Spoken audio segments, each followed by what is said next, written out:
Bueno, compañeros, es la última entrevista con un gran compañero del Partido Obrero, joven economista, Iván Hirsch, que lo tenemos acá para cerrar este ciclo de entrevistas, de conferencias, para un proyecto en La Matanza de formación docentes en los institutos de formación de profesores y maestras, no importa el área, en cuanto a un área del conocimiento humano que es fundamental hoy en la lucha de masa, las circunstancias mundiales y el padecimiento de los trabajadores del mundo y particularmente acá en la Argentina con el gobierno de Milei, que es la economía política.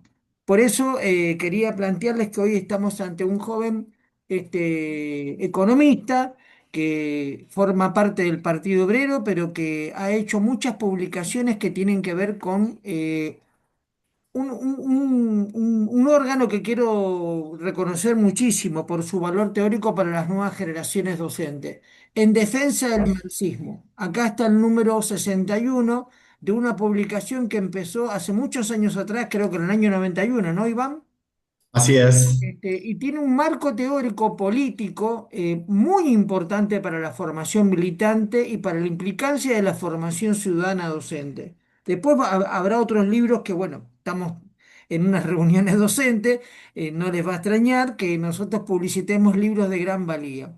Por eso, en estas circunstancias donde Iván acaba de alertarnos de que uno de los bancos que de los 40.000 nuevos millones de dólares que están en préstamo del Tesoro de Estados Unidos y de bancas como JP Morgan y otras más para la Argentina, bueno, hay presencia acá en lo que significaría, yo ya no sé, en la historia de la teoría de la dependencia de América Latina, es una recolonización en contra de todo lo que establecimos o pretendimos establecer en nuestras constituciones en 1810. Perdón, 1810 con la independencia y después la promulgación de la Constitución y con toda su reforma de una independencia soberana. O sea, tenemos a nuestra nación otra vez en un riesgo de perder aún más toda libertad y margen de derecho por pelear por nuestra soberanía y nuestros recursos. Entonces, esto es el inicio del día a pocos momentos, porque estamos a viernes y este domingo 26 se cierran las elecciones, o sea, se realizan las elecciones legislativas nacionales que ya en la provincia de Buenos Aires arrojaron un dato frente a otros de otras provincias de nuestra República Argentina, que vienen mostrando, por lo menos en la provincia de Buenos Aires, un enorme rechazo al gobierno de Milei, que estamos soportando desde hace muchos años, hasta desde el año 2020, 2 años y medio creo, por el terrible ajuste que está sufriendo la clase trabajadora argentina y los sectores populares y la recesión, un concepto que va a trabajar Juan Bautista, que trabaja mucho Iván Gil, que es el concepto de estanflación.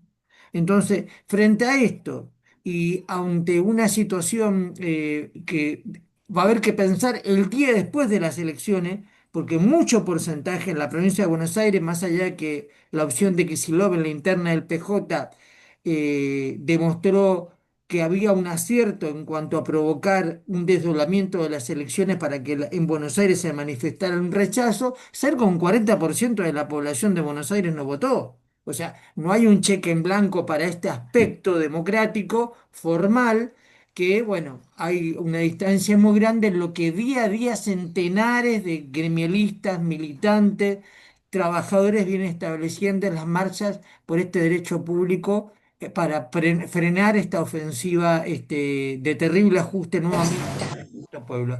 Así que te damos la bienvenida, Iván Gils, y también a Juan Bautista, nuestro compañero hermano venezolano, que es docente de La Matanza, militante del SUTEBA, como todos nosotros, y estamos ahí para iniciar una nueva jornada. ¿Qué tal, Muchas Iván? gracias por la invitación. ¿Qué tal, Iván? ¿Cómo estás? Un gusto tenerte por acá en esta última entrevista del ciclo, de este primer ciclo.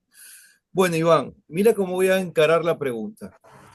El año pasado escuché una entrevista de Patagonia Obrera. El pero lo habías hecho un año anterior, el 2 de diciembre del 2023.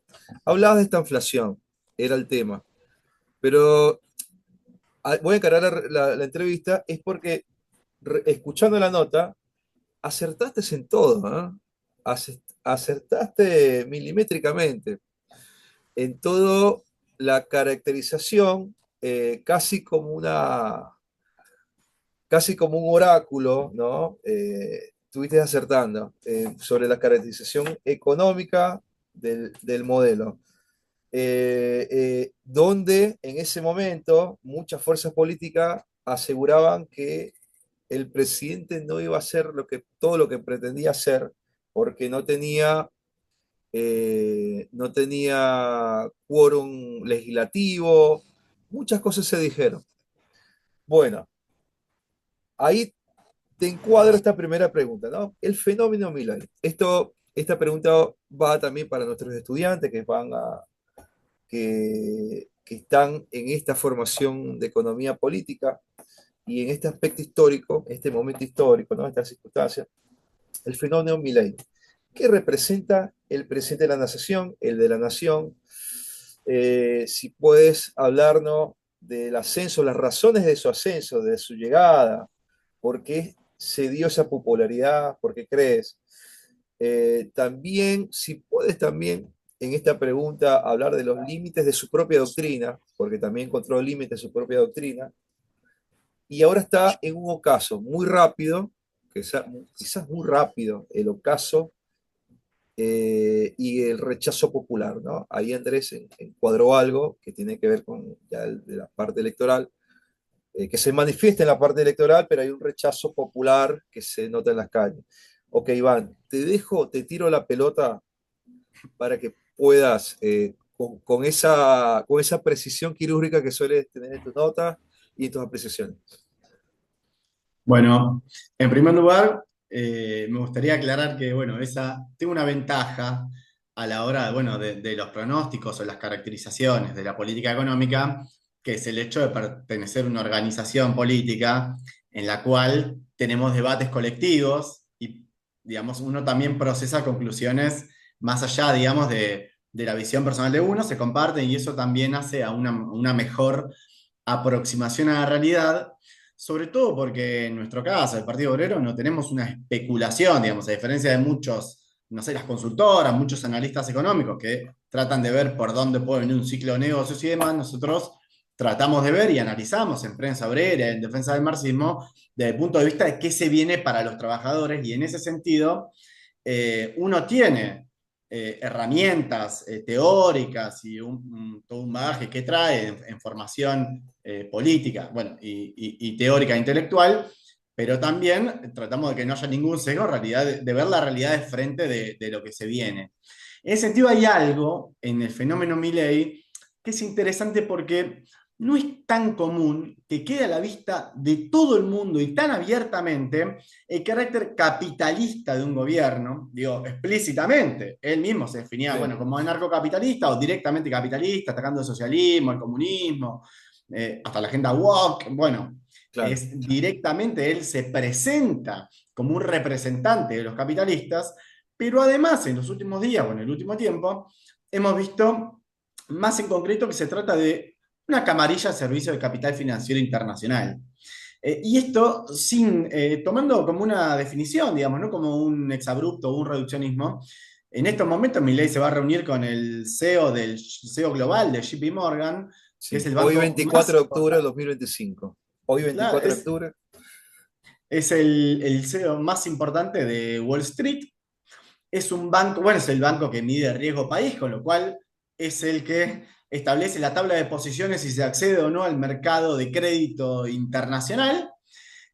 Y en particular fue el empleador de todo el equipo económico que tiene hoy las riendas de la política económica de Argentina, no solo Sí. de Caputo y su vice en economía, del presidente del Banco Central, Bausili, y su vice en el Banco Central, incluso el flamante canciller Pablo Quirno, que fue hasta ahora el encargado de las operaciones de deuda en Argentina, que hicieron el desastre que tenemos hoy con tasas de interés que paralizan por completo todo tipo de actividad económica porque no se puede financiar ni el consumo, ni la actividad económica. Es imposible tomar un crédito para pagar el 180% de interés, no hay ningún negocio que lo permita. El responsable de eso, de ejecutarlo, fue Pablo Quirno, que también fue un ex empleado de JP Morgan. Todos ellos empezaron a trabajar en este banco de Wall Street en los 90, cuando la política económica estaba a cargo de Cavallo en la convertibilidad de Menem, que por ejemplo con la crisis de tequila también viajaba a Wall Street a reunirse con los directivos de JP Morgan Ah, a definir la política económica. Con lo cual, esto y la subordinación al gobierno de Trump, al Tesoro de Estados Unidos, muestra claramente, bueno, quiénes sostiene. Porque también vale la pregunta, ¿por qué Trump, más allá de coincidencias políticas? Trump y Bessent, en medio de una crisis política muy profunda en Estados Unidos, porque hay presupuestaria movilizaciones de también. masas, está el shutdown, que es el cierre del gobierno porque no pudieron aprobar el presupuesto. En este contexto recibe también críticas y dice, ¿por qué ayudas a la Argentina? ¿Ayudas a la Argentina? ¿Nos ajustás en salud? ¿Ayudas a la Argentina que es competidora de los granjeros norteamericanos y de los ganaderos norteamericanos porque compiten en la producción de soja y de carne? ¿Por qué ayudas a la Argentina? Y la respuesta es la siguiente, no están ayudando a la Argentina, están Están haciendo un ayudando a negocio. los acreedores de la Argentina, Claro. que son los que tienen que cobrar la deuda. Entre ellos hay amigos del propio Bessent, como Rob Citrone, y otros fondos con mucha experiencia en hacer negocios a costa de la deuda externa del país. Entonces, hay un interés por ese lado y el otro interés es más bien estratégico, geopolítico, como se habla ahora, que tiene que ver con la guerra comercial que domina hoy al mercado mundial, este intento por desplazar a China de los minerales críticos o que se llaman críticos, el litio, el cobre, las tierras raras, bueno, también el uranio, que tiene que Claro. ver con el desarrollo nuclear, en particular incluso dirigido a la Sí. energía y el armamento. Bueno, sectores de interés del imperialismo yanqui, de establecer la infraestructura, también la hidrovía, los trenes, la energía, los puertos, bueno, que, digamos, desplazar la influencia china en esos aspectos, que es muy grande porque Argentina produce para exportar a China. Y es Es el gran interesante porque consumidor. en China es el importador del litio argentino, es el importador de la soja argentina, es el importador de la carne. Lo interesante es que gran parte de esto se lo exportan a China a empresas norteamericanas, como Cargill, digamos, del puñado de cerealeras que Claro. se apropiaron esa ventaja de las retenciones cero en 3 días, la mitad son norteamericanas. Entonces, esto refleja ciertas contradicciones, pero lo que me interesa, lo traigo a colación también porque es una radiografía de la economía argentina también. Muchas veces se habla de promover, no sé, por ejemplo, la autonomía energética, la soberanía energética, por una cuestión de balanza comercial, digamos, de no importar más de lo que exportás, pero no se reduce a eso. Si los que producen la energía, los que se exportan, son multinacionales, bueno, tenés una soberanía. O incluso si son petroleras argentinas, pero que cotizan en Wall Street, que fugan sus capitales, que están asociados al capital financiero internacional, bueno, no hay una soberanía del pueblo sobre la energía porque estamos pagando tarifazos cada vez más caros y la nafta cada vez más cara. Entonces, tiene que ver con quién tiene el dominio de la economía argentina. Y esto importa también porque eh, muestra todo este ajuste que se lleva adelante, la motosierra que promovió Milei como un discurso para ordenar las cuentas y terminar con la inflación. ¿Por qué no resolvió los problemas? Finalmente motosierra hubo. Y hay cierto superávit fiscal, bien que uno puede decir que es un dibujo, porque hay intereses de deuda que no se contabilizan, Que no como se las de CAP pagan. y compañía, con lo cual habría un gran déficit, pero démosle la derecha de que hay un superávit, ¿por qué no se estabiliza la economía? ¿Sí, ven? Un Sí, poco redujeron la inflación a costa de recesión, a sí, costa de pisar el dólar y todo un montón de cuestiones que tienen consecuencia, pero la economía argentina, ¿por qué no sale adelante? Porque el problema no era un exceso de gasto público, un exceso de pago de jubilaciones y salarios. El problema fiscal en particular, es el pago de la deuda externa. Y cumplir con sí. el pago de la deuda, que es el motivo por el cual se acordó con el FMI y se pide estos rescates, bueno, volvemos a lo que decía al principio, es el interés de capital financiero internacional, es decir, que Argentina cumpla con ese pago, y lo que vemos, que me interesa marcar también, es cómo la deuda externa es un mecanismo no solo de expoliación económica, sino de sometimiento de toda la política económica de un país. Porque no solo Milei, sino todos los gobiernos de la última década emprendieron la política, es decir, la idea del regreso a los mercados. ¿Qué significa? Poder volver a endeudarte. ¿Para qué? Para poder pagar la vieja deuda. Pero esto fue una política desde Kicillof en 2014 que acordó con el Club de París, a Macri que asumió con ese lema, el propio Alberto Fernández que fue designado por Cristina para acordar con el FMI, y ahora Milei, todos se propusieron volver al mercado de crédito internacional y fracasaron porque es inviable el nivel de saqueo que hay sobre la economía argentina. Y agrego una cuestión más, que es la responsabilidad de la propia burguesía nacional, de la burguesía argentina, Buen que punto. nosotros la definimos como un socio menor de todo este régimen de saqueo. Por un lado, porque, bueno, es parte de las empresas que hacen negocios con las petroleras, el campo, ciertas laboratorios o alimenticias, pero a su vez, estas mismas empresas son las que fugan sus ganancias al exterior en vez de invertir en el país, y gran parte de esa ganancia que fugan la utilizan para comprar los bonos de deuda del país. Por eso toda la clase dominante dice que la única condición, la principal condición para salir adelante es hay que tener las cuentas en orden y pagar la deuda externa, porque es su propio interés. Lo que esto muestra es ese carácter antinacional de la burguesía argentina. Entonces, teniendo esta caracterización del régimen económico del país, está claro que de dónde vienen las crisis. Y hubo tentativas por superar esa crisis. Yo recién acabo de hacer un raconto muy rápido de la sucesión de los gobiernos. Todos han ido fracasando. Macri fracasó, de hecho el salvavidas de Besen y Trump de hoy probablemente tenga Sí. que ver con que en 2019 los que habían apostado por la bicicleta financiera se quedaron atrapados por la devaluación, la reposición de cepo y el default. Entonces ahora este salvavidas, ¿para qué es? Para que puedan salir ellos y después que se hunda el barco. Después fracasó el gobierno al frente de todos, no solo en términos de las aspiraciones de los capitalistas, sino en particular de las aspiraciones populares, Sí. que habían votado con la idea de recuperar las In- jubilaciones que se habían perdido y perdieron incluso más, incluso de salarios. su propio capital político, porque convulsionaron también, o sea, implosionaron en esa experiencia. Sí, Claro, pero igual, Iván, te quería dar una nota importante en tu intervención para complementar lo de Juan Bautista, que Estados Unidos, lo que está trascendiendo en los medios, es que batió su propio récord de deuda suplendo a 38 billones de dólares. Es decir, es una de las máximas. Estados Unidos superó los 38 billones de dólares por primera vez en la historia, luego de subir un billón de dólares en poco más de 2 meses, según datos del Departamento de su propio Tesoro. Es decir, acá hay una situación paradójica donde hay un intento de dominio de la Argentina, pero el acreedor aparece como una fortaleza relativa. Por eso que queríamos escuchar. más aún, muchas veces se consideraba que Estados Unidos casi no tenía límite para endeudarse. ¿Por qué? Porque como ellos tienen el dólar, que sería, y los bonos de tesoro de Estados Unidos se consideraban como el activo más seguro del mundo, y ellos tienen capacidad de emitir el dólar, que es el que rige, la moneda que rige el mercado mundial, se consideraban que, bueno, tenían suficiente respaldo para poder afrontar la deuda que fuera.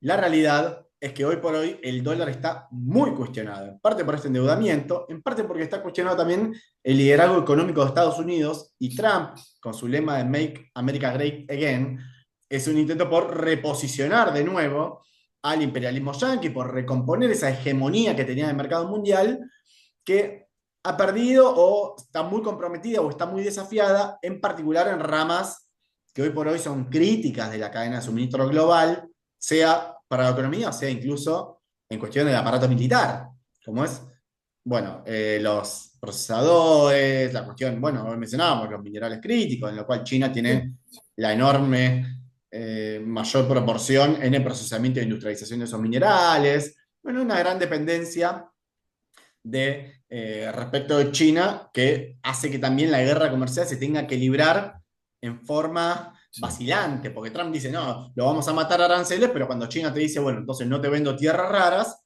Trump tiene que volver para atrás.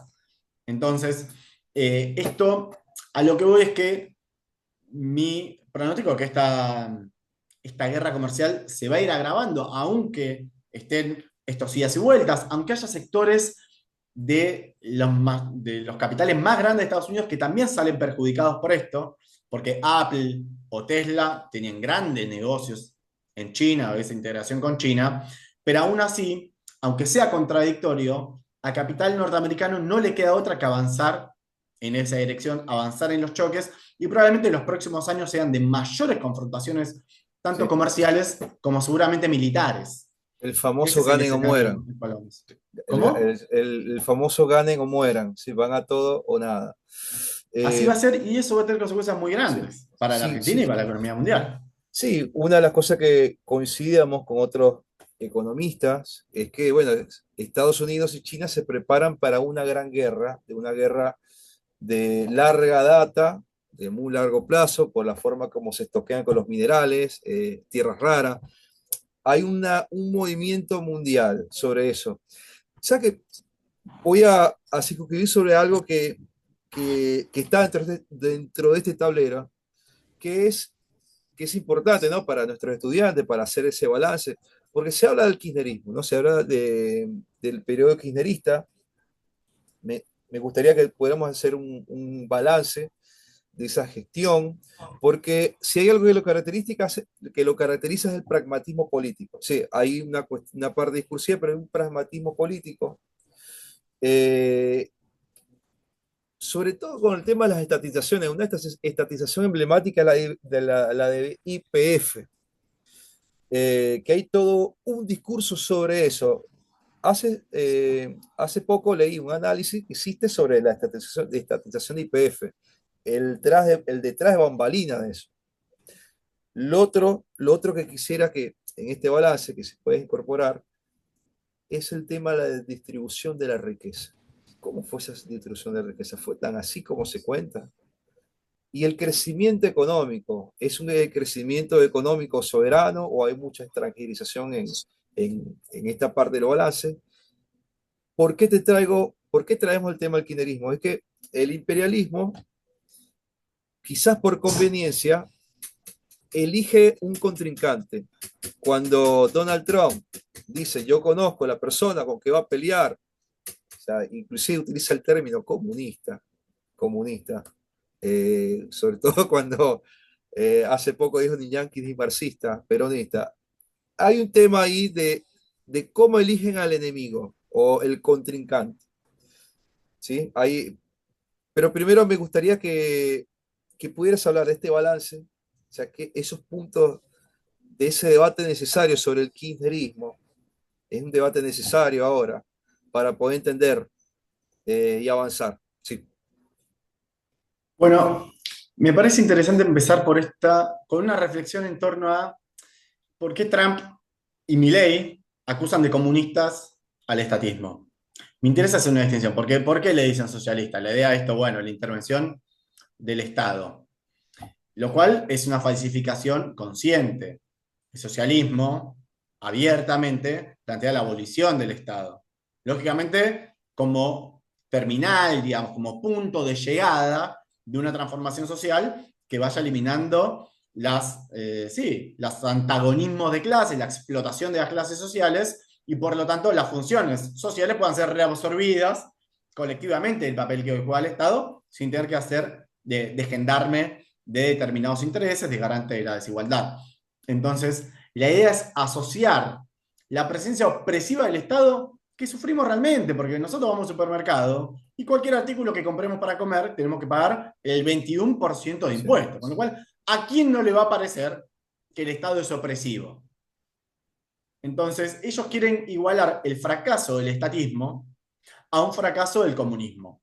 Esa es la construcción ideológica que Milei ha explotado hasta el final y por eso ha podido canalizar el descontento con el gobierno anterior.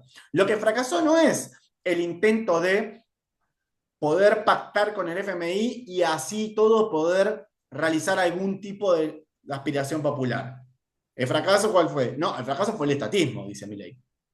Ahora bien, esto me importa. Por un lado, hay gran parte de falaz, porque Trump es más estatista que nadie. El gobierno de Trump viene de comprar acciones en las principales empresas de energía, de petróleo, mineras, también algunas de ellas con inversiones en Argentina, las empresas de procesadores. Se está asociando para darle un lugar a las siete magníficas, que llaman la inteligencia artificial y las tecnológicas que cotizan en Wall Street, darles un lugar en el Pentágono. Con lo cual, bueno, el JP Morgan que mencionábamos, viene de emitir un comunicado en el cual alinea un hecho inédito. Dice el banco, no, nosotros vamos a priorizar estar alineados con esta política de Trump, por lo tanto van a financiar a las empresas yanquis que inviertan en estos sectores considerados críticos. Entonces, más estatista que eso, hay poco, pero es un estatismo, lógicamente un estatismo de ofensivo, un estatismo en un país imperialista. En los países semicoloniales o cada vez más coloniales, como el nuestro, el nacionalismo muchas veces se ha presentado como una forma de resistir a las presiones del imperialismo de gran capital, porque utiliza los resortes del Estado para poder ordenar un ciclo de acumulación capitalista, bueno, disputando una parte de la plusvalía que se produce en el país. Y me interesa esto, siempre está pensado en garantizar un ciclo de acumulación capitalista. Y por eso el estatismo burgués, como le decimos nosotros, depende sí o sí de que ese ciclo capitalista funcione.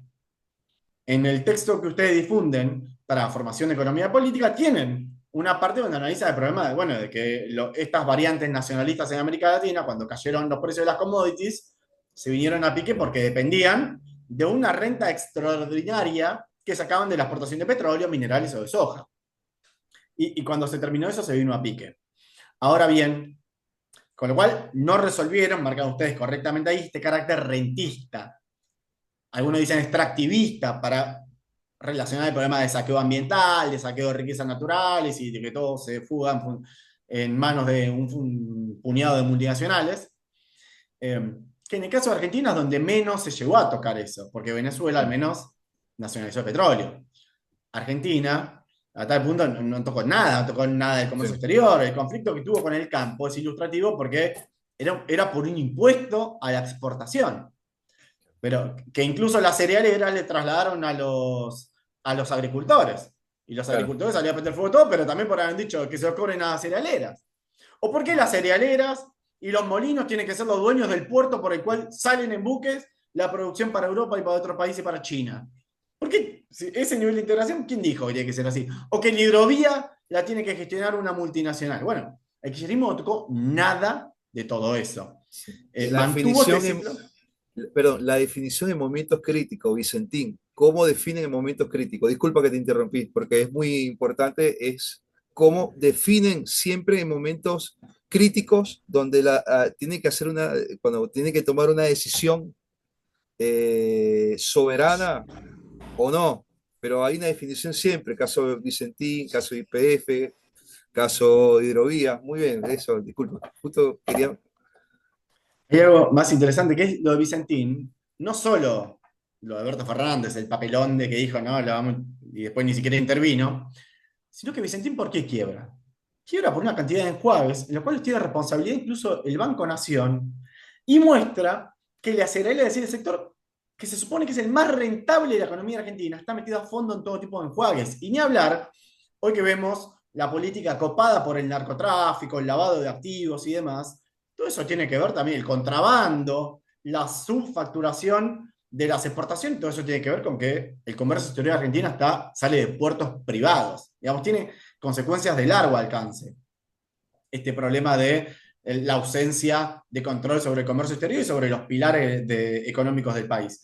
Y lo de YPF es interesante porque también hay un punto, de nuevo, llegan hasta a la estatización de las acciones de Repsol después de un fracaso muy profundo. ¿El fracaso cuál fue? El fracaso de la llamada argentinización de YPF. Digamos, cuando ellos asumieron el gobierno, YPF estaba privatizada en un proceso en el cual el propio Kirchner tuvo responsabilidad porque era el gobernador de Santa Cruz, que en ese momento era una de las principales provincias petroleras y dio el aval para la privatización de YPF.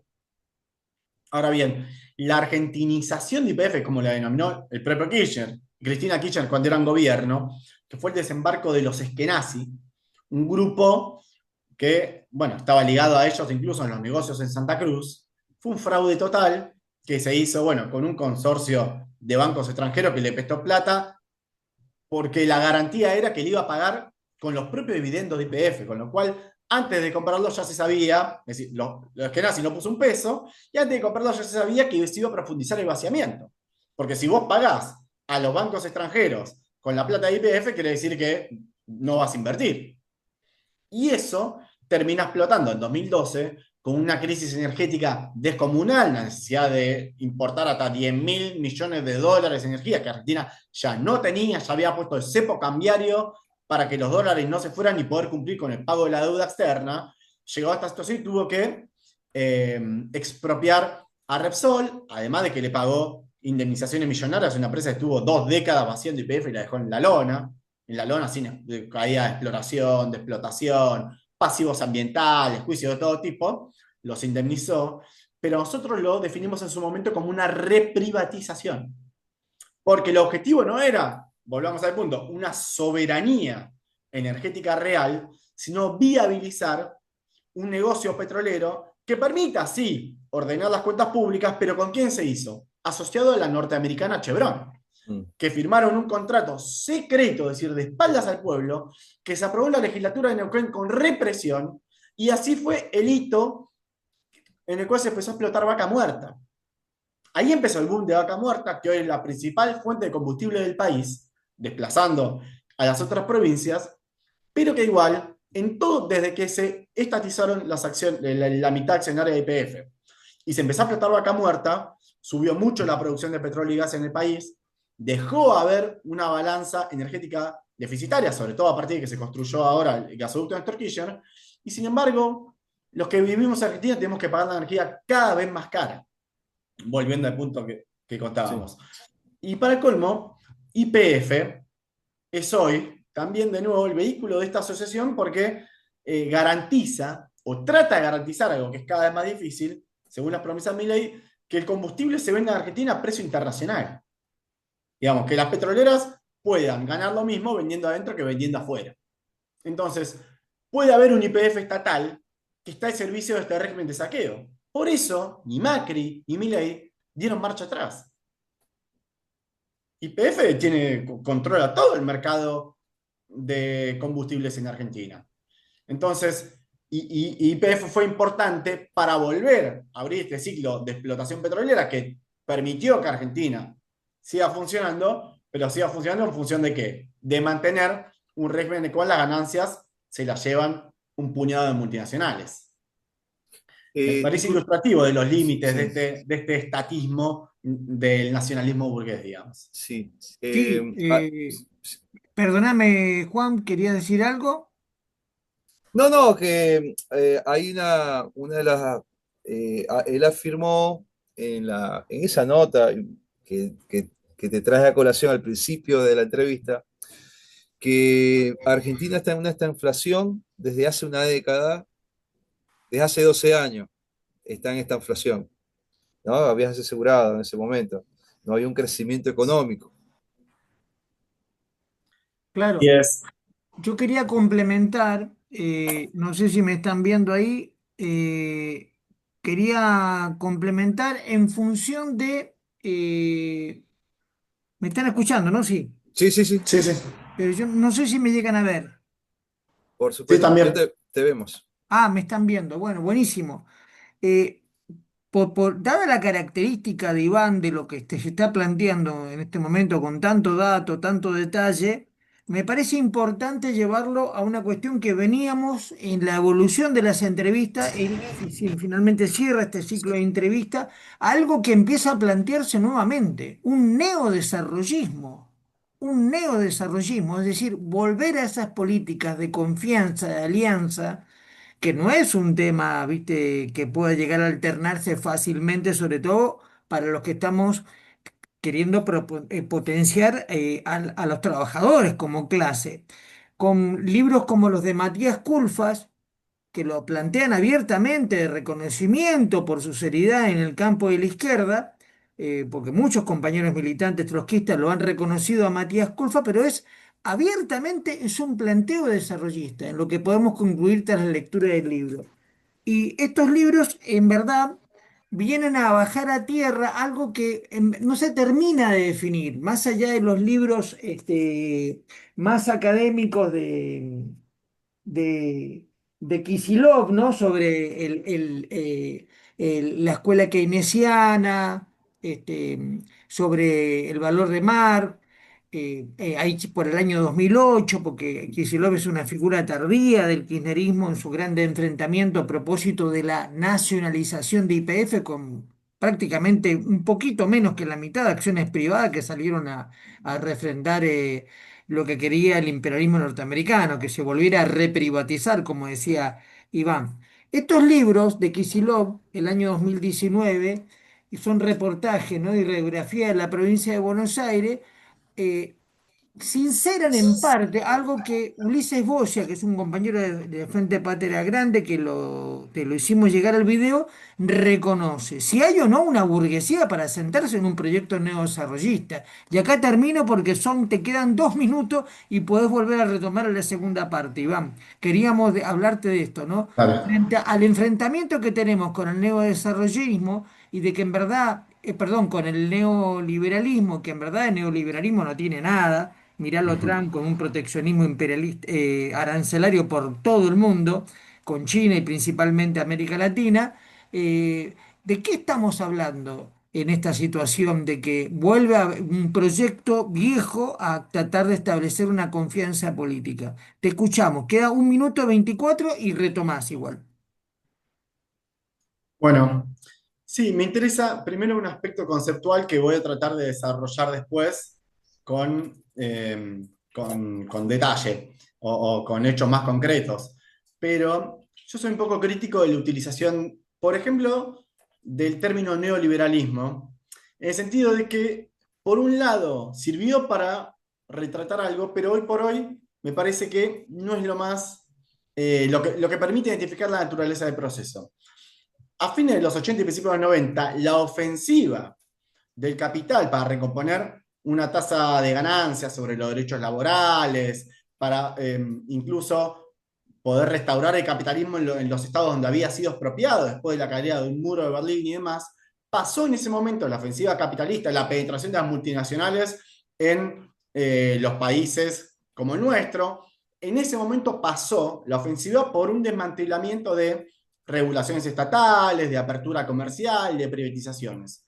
Pero no quiere decir que la única ofensiva capitalista sea necesariamente un desmantelamiento de la injerencia del Estado. Han habido regímenes de crisis recontracapitalistas que fueron superestatistas, como el caso del fascismo.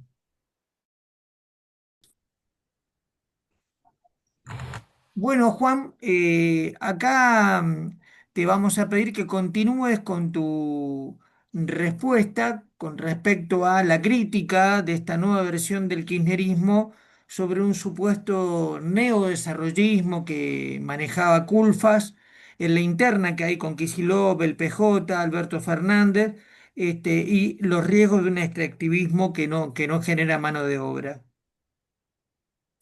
Bueno, en primer lugar, estamos haciendo esta distinción de que la ofensiva capitalista no es necesariamente y siempre neoliberal, digamos. Que eso tiene que ver con el último periodo, ha pasado por ahí, las privatizaciones, pero va más en general. Es el intento también por quebrar los derechos conquistados por los trabajadores, y mucho de eso no tiene que ver con la intervención estatal, y esto me importa en particular porque todos estos planteos neodesarrollistas parten de asociar el interés de, en este caso, pongámosle la burguesía nacional, con los trabajadores. Que los trabajadores tienen que tener un interés en desarrollar la burguesía nacional. Y eso lleva a subordinar los reclamos de los trabajadores a los intereses de esa burguesía nacional que se intenta justamente reconstruir, desarrollar o amplificar. Y esto lo vemos hoy en su aspecto más reaccionario, porque en una etapa de ascenso capitalista, eso también hay intereses antagónicos entre los trabajadores y la clase capitalista, pero hay concesiones que pueden ir otorgando. Hoy por hoy, plantearle a la clase obrera que tiene que atenerse a un planteo neodesarrollista, digámosle, o a un planteo de desarrollo de ciertos sectores de la burguesía nacional, ¿qué implica? Implica lo que hace el peronismo hoy, que es Número uno, ser partidario de la devaluación de la moneda, como un intento por recomponer la rentabilidad frente a los competidores extranjeros. Entonces, ¿y quiénes pagan esa devaluación? Esa devaluación licúa los costos en pesos, en primer lugar el de salario. Con lo cual, en este caso ya tenemos un planteo de defensa desarrollista de la burguesía que es, en términos inmediatos, contrario a los intereses de los trabajadores.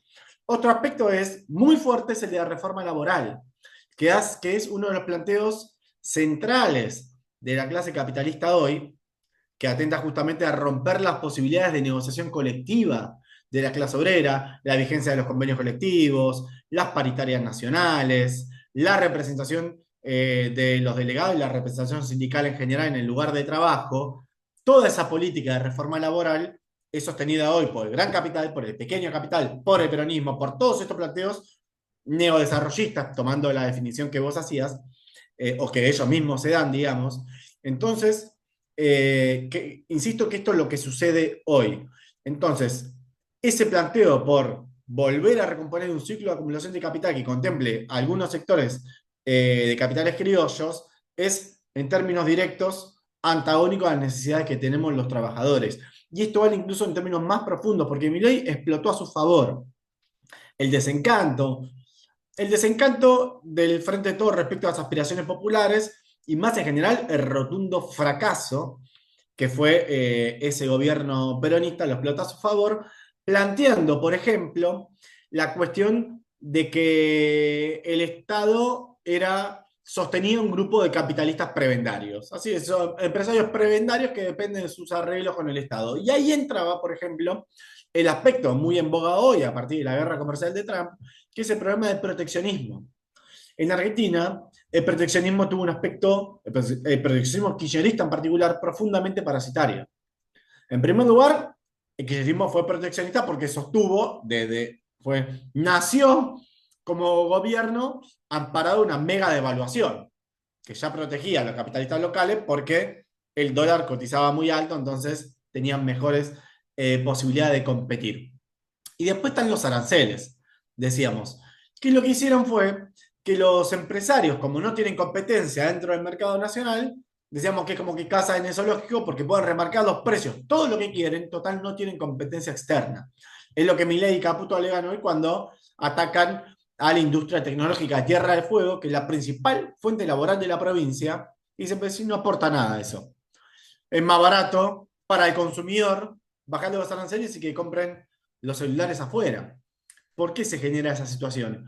Porque efectivamente los únicos beneficiarios de ese proteccionismo fueron un grupo de capitalistas que ni siquiera han desarrollado la economía, no solo porque remarcaron los precios y le cobran al consumidor esa falta de competencia, sino porque también son industrias que no traen un desarrollo del país en un sentido más general. La industria tecnológica de Tierra del Fuego ensambla componentes y partes que vienen de China, y por eso es profundamente deficitario su intercambio comercial. Y algo mucho peor pasa con la industria automotriz, que se encamina a cerrar el año con 6.000 millones de dólares de déficit en su balanza comercial, porque trae los autos y las autopartes desde afuera. Y esto me importa porque son las principales ganadoras, o son el corazón incluso, de todo el esquema económico del Mercosur, por el cual rige un arancel externo que hace que los autos que vienen de afuera del bloque tengan muy pocas posibilidades de competir, porque pagan un 35% de impuesto. Y hoy por hoy vemos en Argentina que eso sirvió solamente para beneficiar a un puñado de multinacionales, europeas, japonesas, como el caso de Toyota, que coparon el mercado sobre la base de instalarse en Argentina y en Brasil, pero sus negocios dependen de lo que reporta la casa matriz. Entonces, en Argentina, como pasa hoy, se vuelve caro producir porque el tipo de cambio está muy apreciado, porque aumenta el precio de energía, porque la escala del mercado es más cara, por lo que fuera. Entonces, concentra la producción en Brasil y acá solamente importan. Eso es lo que hacen Claro, las automotrices hoy.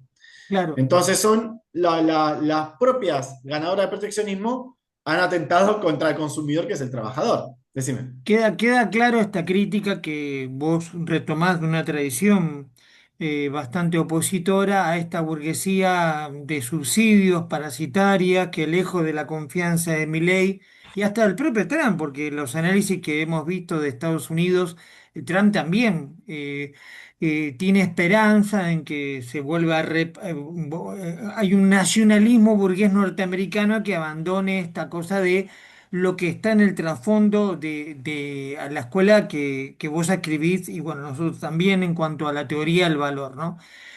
Por la última pregunta que te quería manifestar en cuanto a la enseñanza de la economía política en la docencia, ¿no? Que detrás de toda lucha por la escuela siempre hay, y recordando a nuestro compañero que hablaba del triple crimen, ¿no? Que con hijas de la matanza, Brenda, Lara y Morena, de manos de la decadencia del capitalismo con el narcotráfico, ¿no? La versión decadente del imperialismo, pedirte un poco apreciación de la importancia que es para la formación ciudadana y la labor del profesor y de la maestra la enseñanza de economía política. Acá hay un libro de Michel Nievas, un conocido joven filósofo literato, sobre la ciencia ficción capitalista. A propósito de los siete magníficos que vos nombrabas, que dependen de la teoría del valor, ¿no? Y dependen precisamente de la rentabilidad o no para el capitalismo como parasitario, que lo remeda con un sarcasmo, con una ironía, un libro que también viene sucedido por otro, que es el libro La infancia del mundo. Y a propósito de esto, también te quería volver a refrendar este libro de Diego Sturwart, que es un libro de ensayo filosófico de un seguidor de León Rosiner, este filósofo argentino, y lo mismo del ensayista político también muy condicionante del mundo académico Alejandro Horowitz, sobre las luchas de la clase obrera o las masas en la Argentina, a propósito de la necesidad de una proyección que aún no habiéndola, nos da una profunda esperanza de lo que significa que la pelea por el salario ya involucra un programa económico en potencia. La pelea por la inversión educativa, la pelea por la inversión en salud, la pelea por nuestra soberanía, por nuestros ingresos familiares, encierra este hecho básico de que la economía tiene que estar al servicio de las masas. Y por eso en la enseñanza de economía no podemos dejar de tomar en cuenta grandes análisis políticos como los de Pablo Riesnik, compañero que echamos y extrañamos de menos, colérico, apasionado en lo que era su cátedra de historia económica, perdón, de economía política en la UBA, sobre, en esta ocasión, un libro del 2000, editado en el 2015 sobre el derecho al ocio, ¿no? La pereza, el yerno de Marx, sobre ¿por qué peleamos los trabajadores? ¿No? Por disfrutar este mundo de la mano de nuestros esfuerzos intelectuales y corpóreos, ¿no? Y tres marcos de análisis muy importantes para el programa educativo, que tienen que ver con la necesidad de la búsqueda de un sujeto, a propósito de Luis Oviedo, Historia del movimiento piquetero, ¿no? Sobre lo que significó a finales del 90 la aparición dentro de la clase obrera del sujeto piquetero y por el cual Chiquito Eduardo Beliboni ha estado perseguido por este gobierno y peleamos por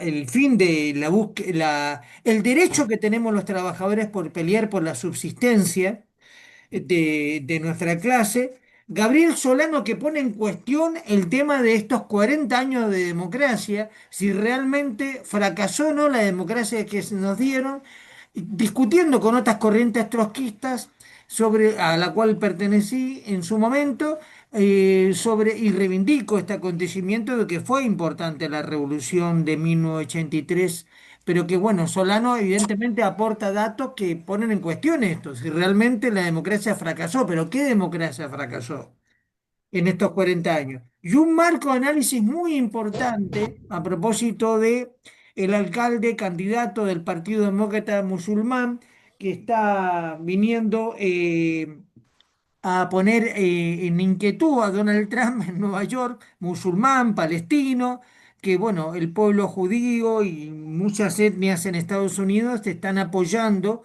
en el propio seno del imperialismo, ¿no? Guillermo Kane pasa revista a la historia de los dos partidos con lo que se sucede la gobernabilidad del imperialismo en decadencia, que es el Partido Demócrata y Republicano. Y es un compañero norteamericano argentino que, bueno, ha sabido ser legislador de la provincia de Buenos Aires. Te escuchamos como para ir tomando en cuenta un cierre. Eh, Te escuchamos, Iván. Bien. Me interesa empezar con esta idea, digo, para empezar la literatura. Ese futuro distópico que aparece como un mundo dominado por un puñado de magnates capitalistas en un mundo que sufre las consecuencias, bueno, del cambio climático y la depredación ambiental, bueno, un mundo en el cual la tecnología está asociada a la guerra y la explotación, que parece como muy natural. Digo, estas visiones distópicas del futuro pasaron a ser dominantes en la actualidad, en la literatura, en el cine. Aparece como casi el único futuro posible porque aparecen las tendencias de hoy, en un mundo en el cual los estados van a los choques comerciales, a la guerra y demás, en el cual, bueno, a la juventud le dicen que el futuro pasa por trabajar para una aplicación, pedaleando y repartiendo pedidos. Aparece efectivamente como la única posibilidad. Ahora bien, ¿es la única posibilidad?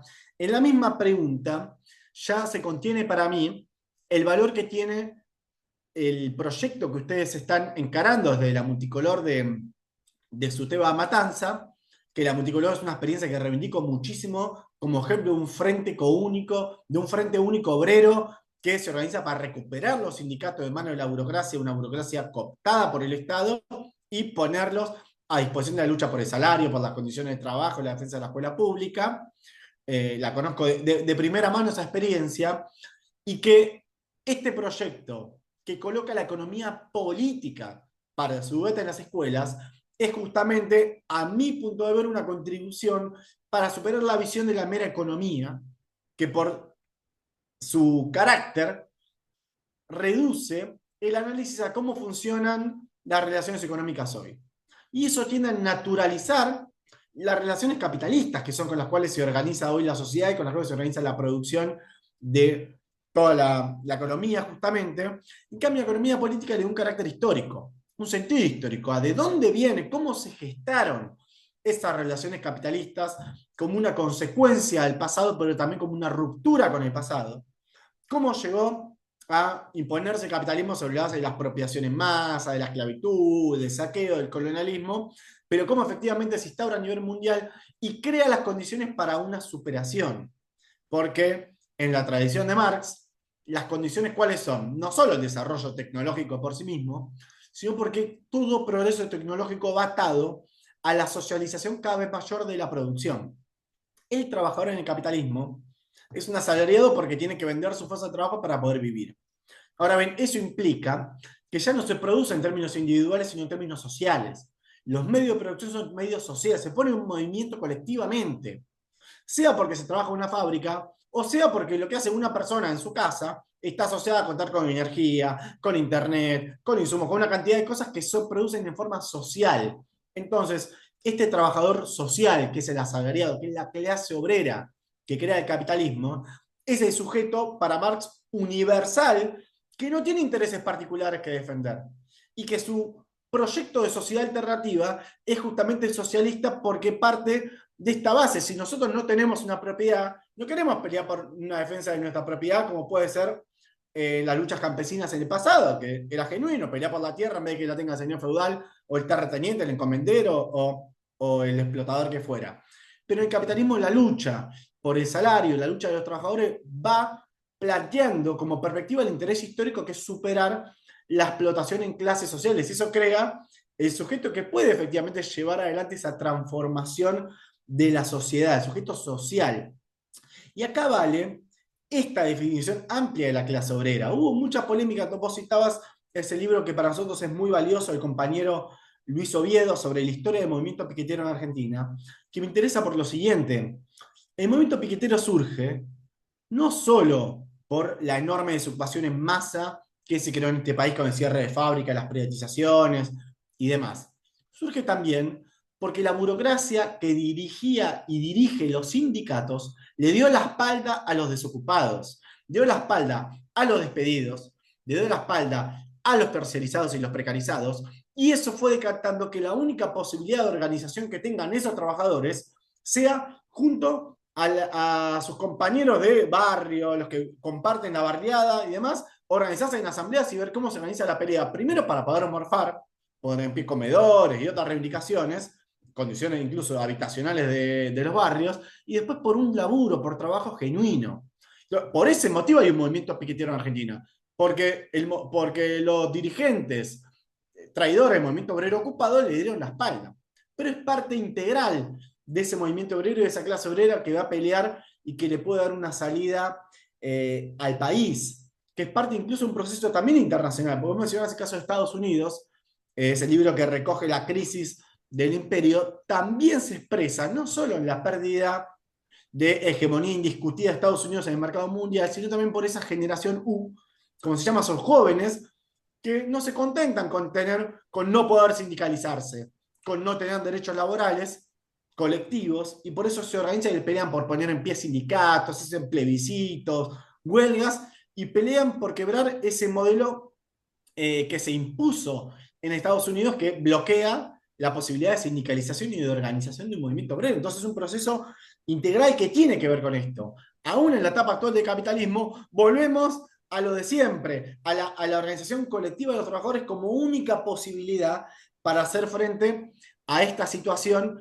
y eso es lo que permite una perspectiva diferente para darle incluso y para explicar por qué fracaso, porque esto para retomar el planteo del fracaso de la democracia, que es para que nosotros explica el ascenso de Milei, Milei se apalanca en que todo lo que te prometieron te estafaron.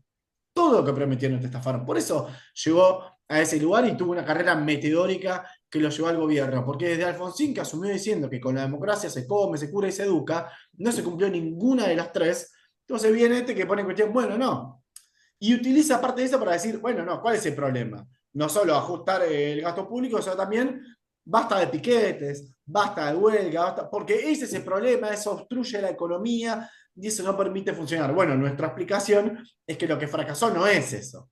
Lo que fracasó es la democracia burguesa, porque fue una democracia al servicio de todo un régimen de saqueo, de una burguesía que postrada ante el imperialismo, una burguesía que es protagonista de una fuga de capitales al punto que tiene el equivalente a un PBI argentino colocado afuera del país, que especula incluso con la deuda externa argentina y todo eso.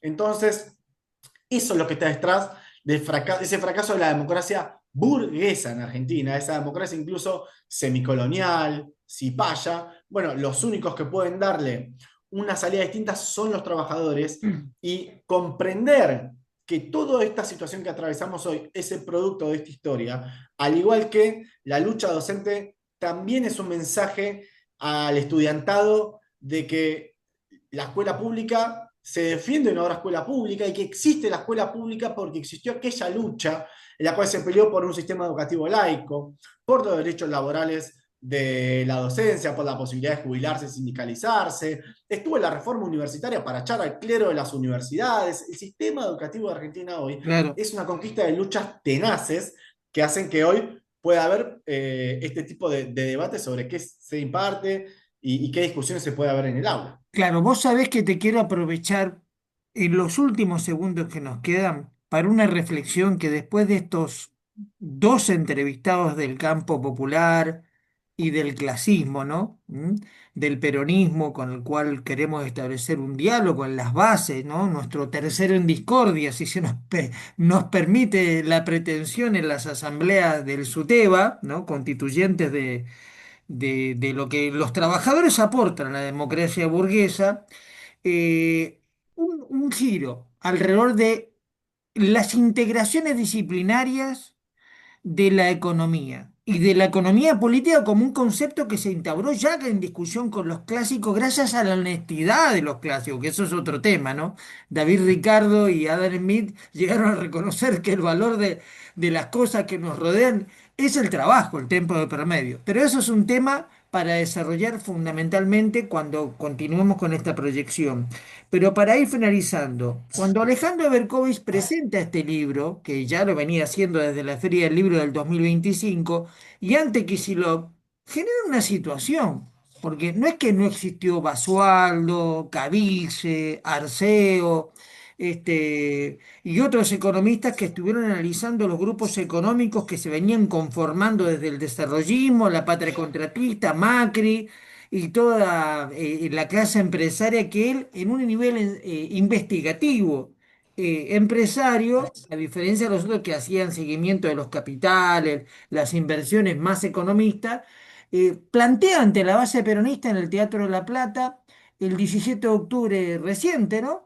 De que, bueno, esta es la clase empresaria que tenemos. Y tenemos un compañero como Ulises Bocia, que avanzado en su crítica hacia, en su análisis, mejor dicho, adscriptivo al cristianismo, de las dificultades que tuvo Cristina en el 2008 hasta el 2015, dice y se plantea honestamente, ¿existe la burguesía?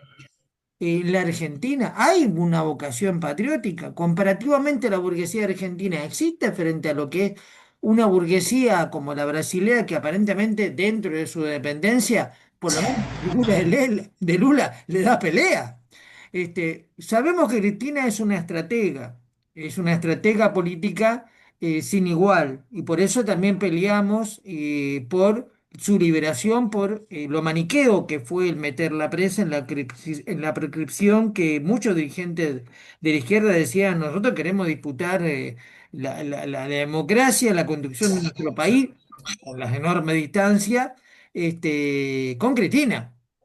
Pero bueno, te lo decía porque cuando vos hablás de las nuevas generaciones, como para ir cerrando, Eh, Nepal, la juventud nepalesa, la juventud francesa, la juventud chilena bajo el gobierno de, bueno, el presidente que ya falleció, Piñeira, este, muestran características que el sindicalismo norteamericano de Guillermo Keynes está dando a entender de que es este vínculo a la acción directa, el manejo de las redes y la convocatoria sobre cosas concretas.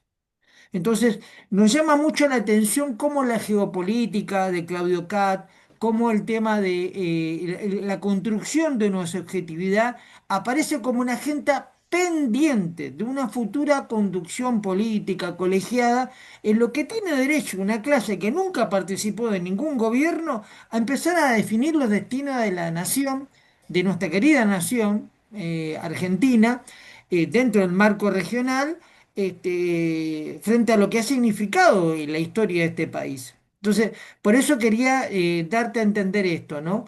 Los aportes de la economía en cuanto a la necesidad de que los docentes demos confianza, demos ponderación a nuestros trabajadores de que es posible y tenemos derecho, de que si peleamos contra el hambre, el trabajo, la vivienda y la salud, ahí hay un programa económico político. Queríamos escucharte como para ir terminando. Bueno, de hecho, uno de los puntos a definir es ¿contra quién es esa pelea? Esa pelea por el salario, esa pelea por la salud y la educación.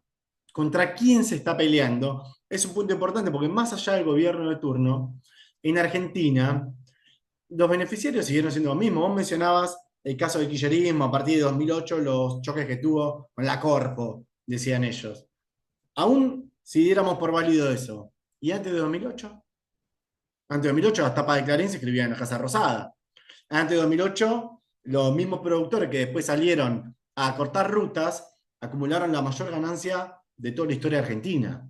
Entonces, estos dueños, el país que quieren los dueños, es una formulación que habría que precisar un poco más, porque los mismos dueños del país, en determinadas condiciones, se pueden inclinar a sostener un gobierno estatista, intervencionista, porque lo subsidia, porque mantiene determinado tipo de cambio, porque pone aranceles proteccionistas, por lo que fuera, pero cuando cambian las condiciones, cuando caen los precios de las commodities, cuando tienen que ajustar el gasto público porque no hay plata para pagar la deuda, cuando no hay plata para los subsidios, bueno, cambian y buscan otro tipo, un reacomodarse, reinsertarse de otra forma en el mercado mundial, y la misma clase capitalista puede sostener y entronizar a distintos gobiernos. La misma clase, de hecho, en Argentina vemos cómo buscan por todos los medios y con todos los gobiernos acceder al mismo punto con esto de la reforma laboral.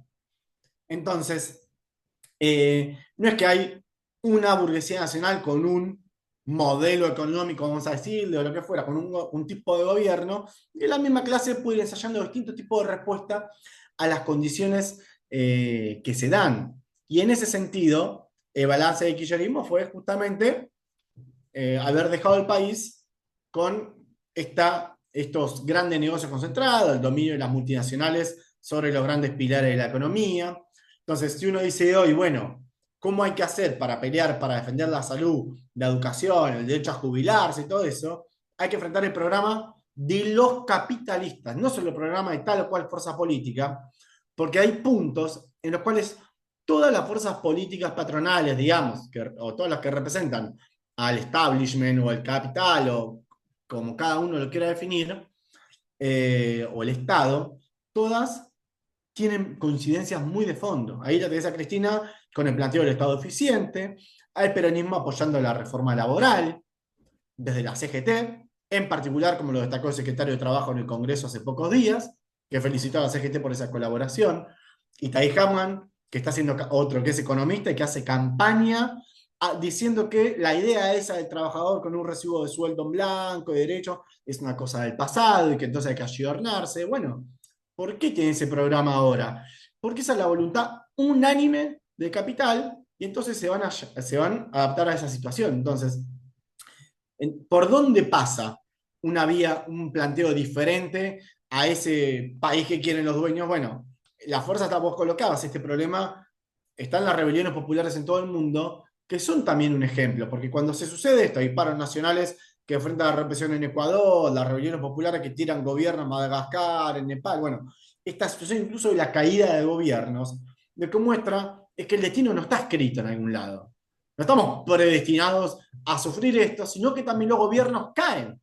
Y los pueblos que parece que pueden soportar indefinidamente el ajuste sucesivo, una situación como en Argentina en la cual viene un gobierno, te roba a los jubilados, viene el que sigue y le roba más, y viene el que sigue y le sigue robando. Bueno, todos en un punto llega la gota que rebalsa el vaso y hay un estallido de esa desencanto contenido, estalla y genera rebeliones, y en esa acción también es donde se abre el dique, se rompe el dique, la energía creadora de las propias masas, la propia subjetividad.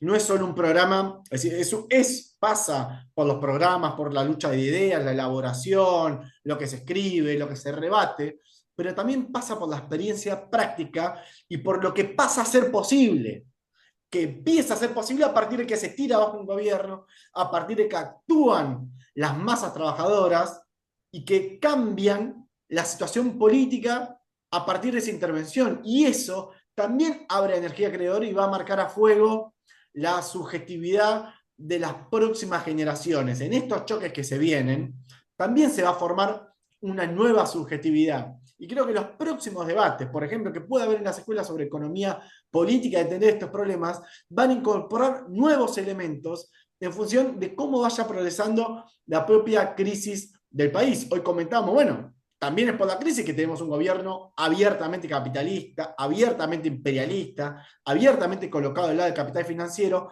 y eso también es educativo para las masas trabajadoras porque rompe el velo de un montón de versos que le inculcaron durante muchísimo tiempo y se está en evidencia que no es que son eso, son una forma de encubrir la realidad. Entonces, toda esta situación va a poner en cuestión lo que parecía obvio, lo que parecía eterno, porque la propia crisis capitalista va a generar eso. Porque los planes de Trump van a desencadenar en más guerra comercial, en guerras, incluso en la propia quiebra financiera. Hay una burbuja en este momento. Todos los propios economistas burgueses reconocen que hay una burbuja en torno a inteligencia artificial descomunal. No porque no genere cosas que son asombrosas, sino porque esas cosas que genera no van a revolucionar la rentabilidad del capital para que supere su crisis. Porque una cosa son los adelantos técnicos y otra cosa es la rentabilidad capitalista. Y volviendo al problema de la ciencia ficción, no puede ser la mayor explotación del trabajo el único fin del desarrollo de la inteligencia artificial y de la tecnología en general.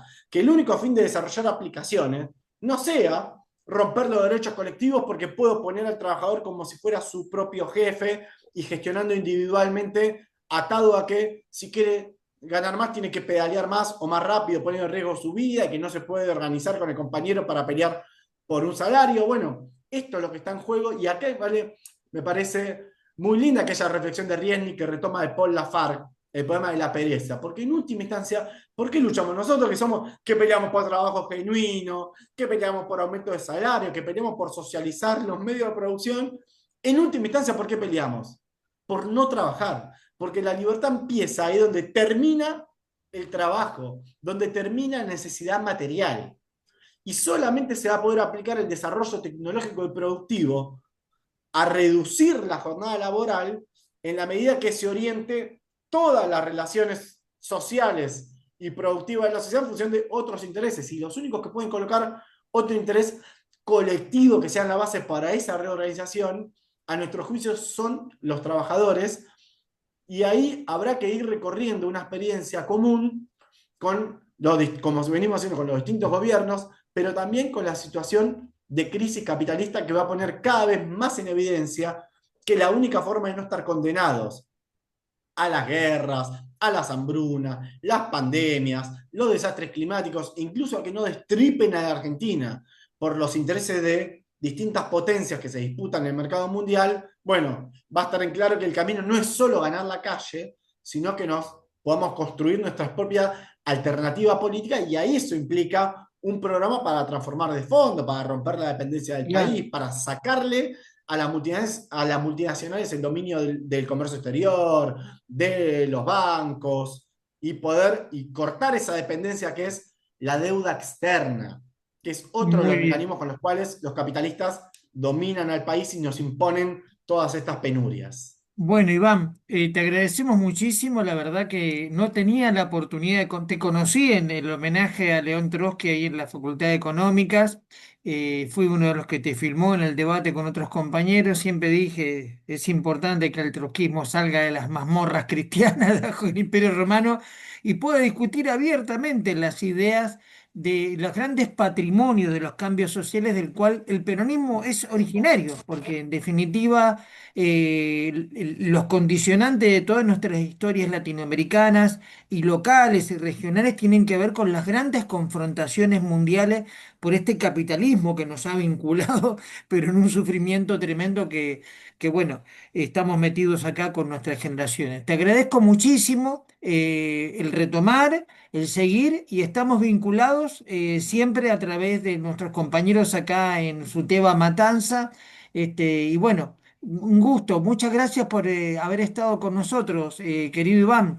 Una de las cosas que no llegué a decir, que me pareció importante, es que vos formás parte de la Comisión de Judíos por Palestina, con una compañera que estuvo hablando el otro día en el triple asesinato del narcotráfico, ¿no? Y que bueno, nos parece muy loable este tema de que honrar a la Argentina en su enorme carácter internacionalista, casi en la misma senda del gran ejemplo que significa Estados Unidos, ¿no?